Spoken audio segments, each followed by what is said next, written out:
مصطفیٰ مصطفیٰ مصطفیٰ مصطفیٰ الحمدللہ وحدہ والصلاة والسلام علی من لا نبی بعدہ اما بعد فاعوذ باللہ من الشیطان الرجیم بسم اللہ الرحمن الرحیم ورفعنا لک ذکرک۔ امام ابن سیرین رحمہ اللہ تعالیٰ کا قول ہے کہ رسول اللہ صلی اللہ علیہ وآلہ وسلم کے 3 شعراء ہیں۔ ایک سیدنا حسان بن ثابت رضی اللہ تعالیٰ عنہ ہیں، دوسرے عبداللہ بن رواحہ رضی اللہ تعالیٰ عنہ اور تیسرے کعب بن مالک رضی اللہ تعالیٰ عنہ۔ محترم ناظرین کرام، یہ جو مؤخر الذکر 2 شعراء ہیں، سیدنا عبداللہ بن رواحہ رضی اللہ تعالیٰ عنہ اور سیدنا کعب بن مالک رضی اللہ تعالیٰ عنہ، ان کے نعتیہ کلام کی روشنی میں رسول اللہ صلی اللہ علیہ وسلم کی عظمت اور نقوش سیرت کا اختصار کے ساتھ آپ کے سامنے بیان ہوگا۔ ان کے نعتیہ کلام سننے سے پہلے مختصر تعارف سن لیں۔ عبداللہ بن رواحہ رضی اللہ تعالیٰ عنہ یہ انصار سے تعلق رکھتے تھے اور خزرج قبیلہ سے ان کا تعلق تھا۔ یہ جنگ بدر میں بھی شامل ہوئے اور رسول اللہ صلی اللہ علیہ وآلہ وسلم کے بے حد مطیع اور فرما بردار تھے۔ ان کا ایک مشہور واقعہ ہے سیدنا عبداللہ بن رواحہ رضی اللہ تعالیٰ عنہ کا کہ رسول اللہ صلی اللہ علیہ وآلہ وسلم کے پاس یہ تشریف لائے اور رسول اللہ صلی اللہ علیہ وآلہ وسلم خطبہ ارشاد فرما رہے تھے۔ پس آپ رضی اللہ تعالیٰ عنہ نے آپ صلی اللہ علیہ وآلہ وسلم کو یہ فرماتے ہوئے سنا کہ بیٹھ جاؤ۔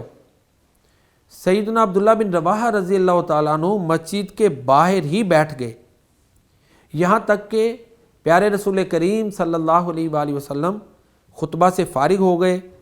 پس نبی کریم صلی اللہ علیہ وآلہ وسلم کو جب اس واقعہ کی خبر پہنچی تو آپ نے فرمایا زادک اللہ حرصا علی طاعت اللہ و رسولی، اے عبداللہ بن رواحہ، اللہ تمہاری اللہ اور اس کے رسول کی فرما برداری پر حرص کو اور زیادہ بڑھائے۔ یہ ان کا واقعہ سیر اعلام النبلاء میں علامہ ذہبی رحمہ اللہ تعالیٰ نے درج کی ہے۔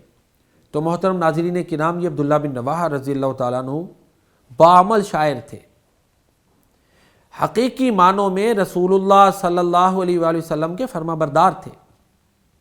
ان کا ایک اور واقعہ جنگ موتا کے موقع پر ہے۔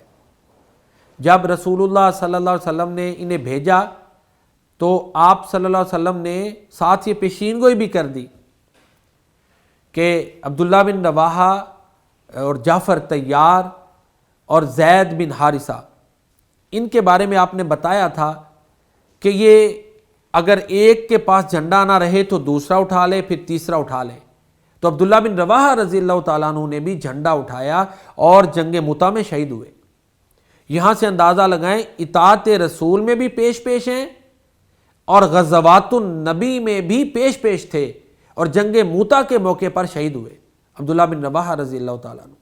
اور ان کا جو کلام بھی ہے وہ اسی عنوان پر ہے، اللہ کے رسول صلی اللہ علیہ وسلم کے ساتھ ان کی جو محبت تھی، اس کے لیے جو فداکاری ہے، اس پر بہت زیادہ انہوں نے کلام کیے اور اس پر انہوں نے نعتیہ کلام پیش کیے۔ انہی کا واقعہ ہے کہ جب اللہ تعالیٰ نے یہ آیات مبارکہ نازل فرمائی سورۃ الشعراء کی، وَالشُّعَرَاءُ يَتَّبِعُهُمُ الْغَاوُونَ أَلَمْ تَرَ أَنَّهُمْ فِي كُلِّ وَادٍ يَهِيمُونَ وَأَنَّهُمْ يَقُولُونَ مَا لَا يَفْعَلُونَ إِلَّا الَّذِينَ آمَنُوا وَعَمِلُوا الصَّالِحَاتِ وَذَكَرُوا اللَّهَ كَثِيرًا وَانتَصَرُوا مِن بَعْدِ مَا ظُلِمُوا وَسَيَعْلَمُ الَّذِينَ ظَلَمُوا أَيَّ مُنقَلَبٍ يَنقَلِبُونَ۔ تو یہ پریشان ہوئے اور رسول اللہ صلی اللہ علیہ وآلہ وسلم کی خدمت میں حاضر ہوئے تو آپ نے ان کو فرمایا کہ تم ان لوگوں میں ہو جن کے بارے میں اللہ تعالیٰ فرماتے ہیں اِلَّا الَّذِينَ آمَنُوا وَعَمِلُوا الصَّالِحَاتِ وَذَكَرُوا اللَّهَ كَثِيرًا وَانتَصَرُوا مِن بَعْدِ مَا ظُلِمُوا۔ عام شعراء تو بہہ کے پھرتے ہیں، لیکن جو ایماندار ہیں، جو شعراء ایمان لاتے ہیں، نیک اعمال کرتے ہیں، اللہ کو بہت یاد کرتے ہیں اور جو ہے وہ مظلوم ہونے کے بعد اپنا بدلہ لیتے ہیں، وہ شعراء ایسے نہیں ہیں جو سیدھی راہ سے بھٹکے ہوئے ہیں۔ تو اے عبداللہ بن رواحہ، یعنی مفہوم یہ ہے کہ آپ نے فرمایا کہ تم ان لوگوں میں شامل ہو جو ایمان والے ہیں، جو نیک اعمال کرتے ہیں، اللہ کو بہت یاد کرتے ہیں۔ چنانچہ عبداللہ بن رواحہ رضی اللہ تعالیٰ عنہ کا فرمان ہے، انی تفرست فیک الخیر نافلہ اللہ یعلم انی ثابت البصر انت الرسول ومن یحرم نوافل والوجہ منہ فقد ازرا بہ القدر۔ کہتے ہیں کہ میں نے بڑی چھان بین کی، یہ بڑی ریسرچ کی، تحقیقات کی، اور ان کے نتیجے میں اس نتیجے پر پہنچا ہوں کہ اللہ کے رسول صلی اللہ علیہ وآلہ وسلم آپ سراپا خیر ہیں، اور آپ جو بھی فرماتے ہیں وہ حق ہے، اور جو آپ صلی اللہ علیہ وسلم کی سفارش سے روز محشر محروم ہو جائے گا، اس کے نصیبے نے اس کو ذلیل کر دیا۔ ایک اور موقع پر عبداللہ بن رواحہ رضی اللہ تعالیٰ عنہ رسول اللہ صلی اللہ علیہ وسلم کی نعت کہتے ہیں اور کہتے ہیں، وَفِينَا رَسُولُ اللَّهِ نَتْلُو كِتَابًا اِذَا انشَقَّ مَعْرُوفٌ مِّنَ الْفَجْرِ سَاطِعُ۔ ہم میں اللہ کے رسول ہیں، ہم ان کی کتاب پڑھتے ہیں، یعنی قرآن کریم جو اللہ تعالیٰ نے آپ پہ نازل کیا ہے، ہم اس کو پڑھتے ہیں، جبکہ فجر سے صبح کے وقت ایک چمکنے والی روشنی جو ہے وہ شک ہو کر نمودار ہوتی ہے، یعنی بوقت صبح ہم قرآن کو پڑھتے ہیں۔ اتا بالہدا بعد العمی فقلوبنا بہ موقنات ان ما قال واقع۔ آپ ہدایت لے کر آئے، ہمارے گمراہ ہونے کے بعد، ہمارے جو ہے نا دلوں کی بینائی سے محروم ہونے کے بعد اللہ کے رسول صلی اللہ علیہ وآلہ وسلم ہدایت لے کر آئے ہیں، تو ہم اس پر یقین رکھتے ہیں جو آپ نے فرمایا، اور ہمارا یہ یقین ہے کہ جو آپ فرماتے ہیں وہ ہو کر رہے گا۔ یعنی رسول اللہ صلی اللہ علیہ وآلہ وسلم نے لوگوں کو بشارتیں سنائیں، اللہ کے عذاب سے ڈرایا، تو وہ یہ کہتے ہیں کہ جو بھی اللہ کے نبی نے بشارتیں سنائی ہیں، جو کچھ بھی آپ نے فرمایا ہے وہ ہو کر رہنا ہے۔ قیامت آنی ہے، نیک لوگوں کا جو انجام قرآن میں ہے، جو اللہ کے نبی نے بتایا وہ ہو کر رہنا ہے، برے لوگوں نے مصائب کا سامنا کرنا ہے۔ تو یہ حضرت عبداللہ بن رواحہ رضی اللہ تعالیٰ عنہ رسول اللہ صلی اللہ علیہ وسلم کے حوالے سے اپنی عقیدت کا اور اعتقاد کا اظہار کرتے ہیں اور فرماتے ہیں کہ فَقُلُوبُنَا بِهِ مُوقِنَاتٌ أَنَّ مَا قَالَ وَاقِعٌ۔ جب رسول اللہ صلی اللہ علیہ وسلم عمرۃ القضاء کرنے کے لیے مکہ مکرمہ تشریف لے جا رہے تھے، حضرت عبداللہ بن رواحہ رضی اللہ تعالیٰ عنہ رسول اللہ صلی اللہ علیہ وسلم کی اونٹنی کی مہار کو پکڑے ہوئے تھے، اور وہاں پر حرم میں عبداللہ بن رواحہ رضی اللہ تعالیٰ عنہ کچھ اشعار پڑھ رہے تھے، اور حضرت عمر فاروق رضی اللہ تعالیٰ عنہ نے ان کو روکا، لیکن اللہ کے رسول صلی اللہ علیہ وسلم نے عمر فاروق کو کہا کہ اے عمر، ان کو مت روکو، یہ جو ان کے اشعار ہیں وہ کفار پر نیزے کی نوک سے زیادہ مؤثر ہیں۔ یہاں پر دیکھیں وہ اشعار کیا ہیں، خلو بن الکفار عن سبیلی فکل الخیر فی رسولی الیوم نضربکم علی تنزیلی ضربا یزیل الہام عن مقیلی ویذہل الخلیل عن خلیلی خلو بن الکفار عن سبیلی فکل الخیر فی رسولی۔ سیدنا عبداللہ بن رواحہ رضی اللہ تعالیٰ عنہ کہتے ہیں کہ اے کافرو، اللہ کے رسول کا راستہ خالی کر دو، سراپا خیر اللہ کے رسول ہیں، اور ہر خیر اور بھلائی رسول اللہ صلی اللہ علیہ وسلم کی اتباع میں ہے۔ آج ہم تمہیں ایسی مار ماریں گے کہ تم میں سے جو لوگ زندہ ہیں ان کے سر ان کے جسموں سے جدا ہو جائیں گے، دوست کو بھول جائے گا۔ یہ وہ کلام ہے، اور یہ وہ نعتیہ کلام ہے جو حضرت عبداللہ بن رواحہ رضی اللہ تعالیٰ عنہ نے حرم میں مکہ مکرمہ میں جب اللہ کے نبی عمرۃ القضاء کرنے گئے تھے اس وقت ارشاد فرمایا۔ اور یہاں سے ان کی بہادری کا اندازہ لگا لیں کہ عبداللہ بن رواحہ رضی اللہ تعالیٰ عنہ کس قدر بہادر تھے کہ اس وقت ابھی مکہ مکرمہ فتح نہیں ہوا تھا، تو مکہ والوں کے پاس جا کر اللہ کے رسول صلی اللہ علیہ وسلم کی سچائی اور اللہ کے رسول صلی اللہ علیہ وسلم کے ساتھ محبت اس کا بیان کرتے ہیں، اور ساتھ یہ بھی کہتے ہیں کہ اگر کسی نے کوئی تھوڑی بہت بھی ایسی کوشش کی کہ رسول اللہ صلی اللہ علیہ وسلم کو نقصان پہنچائے تو سن لے عبداللہ بن رواحہ اس کو زندہ نہیں چھوڑیں گے۔ تو یہ عبداللہ بن رواحہ رضی اللہ تعالیٰ عنہ کی نعتیہ شاعری کے زیادہ تر عنوانات یہ ہیں۔ دوسرے بڑے شاعر جن کا میں نے آپ کی خدمت میں کلام پیش کرنا ہے وہ کعب بن مالک رضی اللہ تعالیٰ عنہ ہے، اور جس طرح میں پہلے عرض کر چکا ہوں کہ یہ تین ہی بڑے شاعر ہیں جو رسول اللہ صلی اللہ علیہ وسلم کے شعراء کہلاتے ہیں۔ کعب بن مالک رضی اللہ تعالیٰ عنہ یہ بھی انصار میں سے تھے، اور بیعت عقبہ میں یہ شامل تھے۔ انہیں بیعت کرنے کی عظمت حاصل ہے، اس موقع پر انہوں نے بیعت کی۔ جنگ بدر میں شریک نہ ہو سکے یہی کعب بن مالک رضی اللہ تعالیٰ عنہ، پھر اس کے بعد دوسرے غزوات میں شریک ہوئے۔ پھر ایک موقع یہ بھی آیا کہ جنگ تبوک میں بھی یہ شرکت سے رہ گئے۔ وہ جو تین مخلص صحابہ تھے ان میں یہ کعب بن مالک رضی اللہ تعالیٰ عنہ ہے۔ کعب بن مالک، مرارہ بن ربیع اور ہلال بن امیہ، یہ تینوں ہی سچے صحابہ تھے۔ یہ کسی وجہ سے بغیر کسی عذر کے، بغیر کسی سبب کے جنگ تبوک سے رہ گئے۔ لمبا واقعہ خلاصہ بیان کرتا ہوں۔ رسول اللہ صلی اللہ علیہ وسلم واپس تشریف لے آئے تو یہ کعب بن مالک رضی اللہ تعالیٰ عنہ سے پوچھا، اور ان کو لوگوں نے مشورے بھی دیے کوئی بہانہ بنا لو، انہوں نے کہا نہیں، سچ بولنا ہے۔ چنانچہ رسول اللہ صلی اللہ علیہ وسلم کی خدمت میں حاضر ہوئے۔ اللہ کے رسول نے پوچھا کعب جنگ میں کیوں نہیں شریک ہوئے؟ کہتے ہیں اللہ کے رسول صلی اللہ علیہ وسلم جو ہے نا سستی ہو گئی ہے، کسی اور سے معاملہ ہوتا تو بات اور طرح کر سکتا تھا، آپ اللہ کے رسول ہیں، صاف بات ہے سستی ہو گئی۔ دو صحابہ اور تھے، مرارہ بن ربیع اور ہلال بن امیہ، یہ تینوں انہوں نے سچ بولا۔ باقی جو پیچھے رہنے والے جتنے بھی تھے وہ منافقین تھے، کچھ بیمار تھے، بچے تھے، کچھ کے عذر درست تھے، کچھ منافقین تھے، انہوں نے جھوٹ بولے۔ اب ان تینوں کے بارے میں رسول اللہ صلی اللہ علیہ وسلم نے یہ حکم دیا کہ ان سے بائیکاٹ کیا جائے، سوشل بائیکاٹ، کلام نہ کیا جائے۔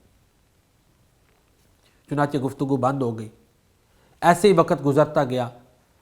حضرت کعب بن مالک رضی اللہ تعالیٰ عنہ کہتے ہیں کہ میں نے ایک دن اپنے چچا کے بیٹے، اپنے چچیرے بھائی سے جو ہے نا وہ باغ میں تھا، اس کی دیوار پہ چڑھا، پوچھا کہ تجھے پتہ ہے کہ میں سچ بولتا ہوں تو تم کیا کہتے ہو؟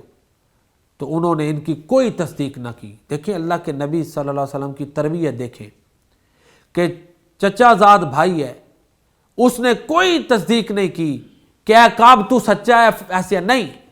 انہوں نے کہا تمہارا معاملہ اللہ کے رسول فرمائیں گے، جو وہ فیصلہ کریں گے معاملہ ان کے پاس ہے۔ تو یہ صحابہ کرام ہیں کہ اللہ کے رسول جو کائنات کے سب سے بڑے معلم ہیں، انہوں نے ان کی ایسی تربیت کی کہ ہر موقع پہ سچ بولتے تھے۔ حضرت کعب رضی اللہ تعالیٰ عنہ کی دکھ کی انتہا نہ رہی اور پریشان ہو گئے۔ تقریباً 40 دن گزرے کہ یہ حکم آ گیا کہ ان کی ازواج بھی الگ ہو جائیں، میکے چلی جائیں۔ چنانچہ حضرت کعب رضی اللہ تعالیٰ عنہ نے اپنی بیوی کو بھیج دیا۔ ایک صحابی بیمار تھے، ان کی بیوی نے جا کے گزارش کی تو بہرحال انہوں نے اجازت لے لی۔ حضرت کعب سے کسی نے کہا کہ تم بھی اجازت لے لو، کہتے ہیں نہیں، میں نے رسول اللہ صلی اللہ علیہ وسلم سے عرض نہیں کرنی۔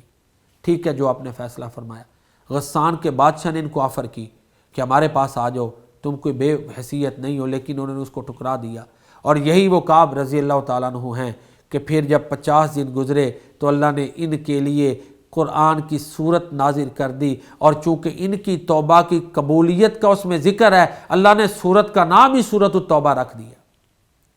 عام مومنوں کی توبہ اور معافی کا اعلان تھا، لیکن ان تینوں کا الگ اللہ نے اعلان کیا۔ وَعَلَى الثَّلَاثَةِ الَّذِينَ خُلِّفُوا حَتَّى إِذَا ضَاقَتْ عَلَيْهِمُ الْأَرْضُ بِمَا رَحُبَتْ وَضَاقَتْ عَلَيْهِمْ أَنفُسُهُمْ وَظَنُّوا أَن لَّا مَلْجَأَ مِنَ اللَّهِ إِلَّا إِلَيْهِ إِلَى آخِرِ الْآيَةِ۔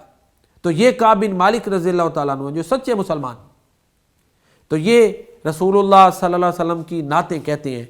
سائل قریشن غدات الصفح من احد ماذا لقینا وما لاقوام من الحرب۔ قریش سے پوچھو جنگ احد کی صبح ان کے ساتھ کیا ہوا۔ ماذا لقینا وما لاقوام من الحرب، ہم پہ کیا بیتی اور وہ بھاگ گئے، ان پر کیا گزری، ان سے پوچھو۔ کن الاسودا وکان النمر اذ زحفوا ما ان نراقب من عالم ولا نسب۔ ہم شیر تھے تو وہ چیتے تھے مخالفین، اور بڑے بڑے خاندانوں سے ان کا تعلق تھا، لیکن چونکہ یہ اللہ کے رسول کے مخالف تھے، ہم نے ان کی سرداریوں کی کوئی پرواہ نہ کی، ان کے بڑے بڑے خاندانوں کی کوئی پرواہ نہ کی۔ چونکہ یہ اللہ کے رسول کے مخالف تھے، اس لیے ہم نے ان کو پچھاڑ کے رکھ دیا۔ فَكَمْ تَرَكْنَا بِهَا مِنْ سَيِّتٍ بَطِلٍ حَامِ الزِّمَارِ كَرِيمِ الْجَدِّ وَالْحَسَبِ، بہت سے سردار تھے، ہم نے ان کو وہاں پہ پچھاڑ دیا جو بڑے حسب نسب والے تھے، لیکن چونکہ اللہ کے نبی کے مخالف تھے، ان کے خلاف آئے تھے، اس لیے ہم نے ان کی کوئی پرواہ نہ کی، ان کی طاقت، ان کی عظمت، ان کے خاندان، کسی کو کچھ نہ سمجھا۔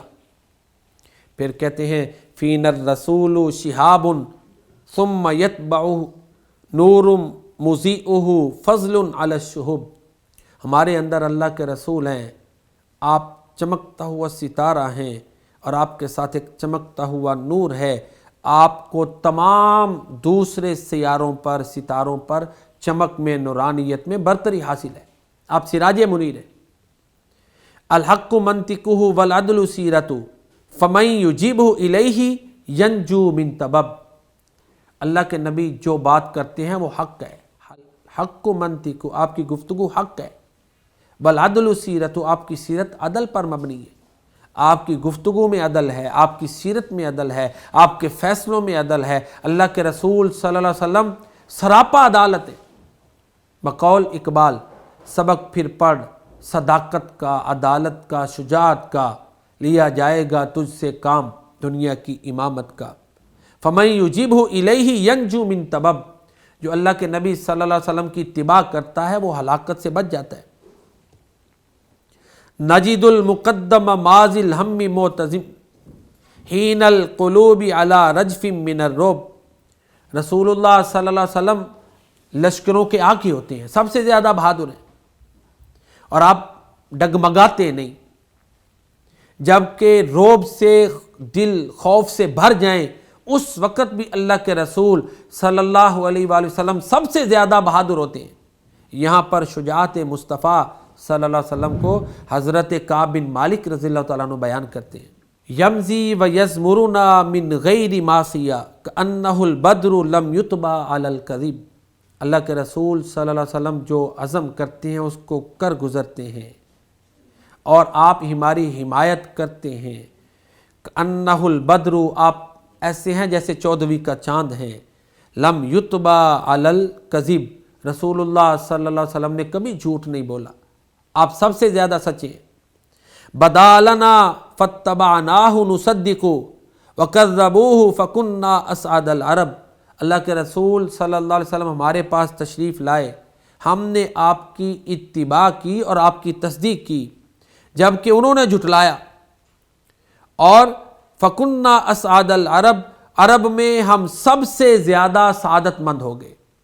تو یہ سیدنا کعب بن مالک رضی اللہ تعالیٰ عنہ رسول اللہ صلی اللہ علیہ وسلم کی نعت بیان کرتے ہیں، اور ساتھ سیرت کے نقوش بھی کہ اللہ کے نبی جو فرماتے ہیں وہ حق ہے، اللہ کے پیارے نبی سب سے زیادہ سچے ہیں، آپ کی جو سیرت ہے وہ عدل پر مبنی، آپ سب سے زیادہ بہادر ہیں، اللہ کے رسول صلی اللہ علیہ وسلم سب سے زیادہ شجاع ہیں، جب کسی کام کے کرنے کا ارادہ کر لیں پھر خوف اور خطرات آپ کے راستے کو روک نہیں سکتے۔